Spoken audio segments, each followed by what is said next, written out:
সবাইকেই ঈদ মুবারক।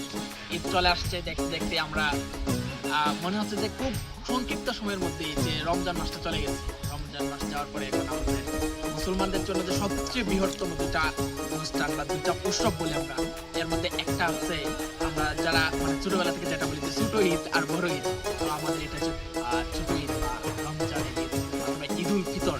আমরা এই ঈদ উল ফিতরে আগামীকাল অনুষ্ঠিত হবে।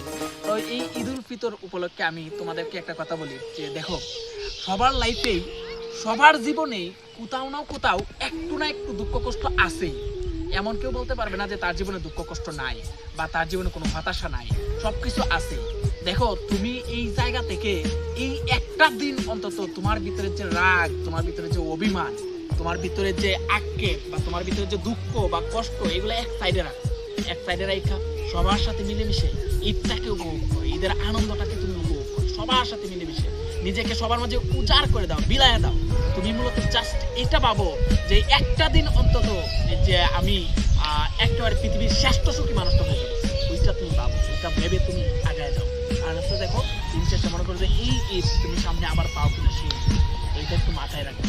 আরেকটা কথা হচ্ছে দেখো, অনেকেই আছে যে দেখবা যে মানে অনেকেই আছে যারা কিনা মনে করো রাস্তাঘাটে বড় হয়েছে বা তোমার যারা কিনা ট্রেনের লাইন রেল লাইনে বড় হয়েছে, ওই জায়গায় তাদের জীবনযাপন করছে। ওদের জীবনের দিকে তুমি তাকায় দেখো, তারপর তোমার দিকে তাকায় দেখো, তোমার দেখা যাচ্ছে তুমি মনে করছো এরকমটা ভাবতেছো যে হায় আল্লাহ, আমার তো একটা জামা কিনতে পারতেছে না, এদের নতুন একটা জামা কিনতে। এরকম অনেকেই আছে যে বছরের পর বছরে এক কাপড় দিয়ে ঈদ ঘুরে। তো ওই রকমও অনেকেই আছে। তো এইসব নিয়ে কোনো কিছু নিয়ে আক্ষেপ রাখবা না। আক্ষেপ না রেখে ঈদটাকে উপভোগ করো সবার জন্য। ঈদটা সুন্দর হোক, সবাই ঈদটাকে নিজের মতো করে উপভোগ করো। একটা দিন অ্যাটলিস্ট সব অভিমান, সব রাগ, তোমার সাথে আরেকজনের রাগ আছে, অভিমান আছে, আরেকজনের সাথে তুমি প্রচন্ড পরিমাণে অভিমানী, তার সাথেও একটু কথা বলো, তাকেও একটু খোঁজ নাও ঈদের দিন অন্তত, তারে একটা কল দাও, কল দিয়ে বলো যে যত রাগ অভিমান আছে আজকের জন্য অ্যাটলিস্ট সব রাগ অভিমান করো, একটু খোঁজ নাও, একটু সবার সাথে মিলেমিশে থাকো।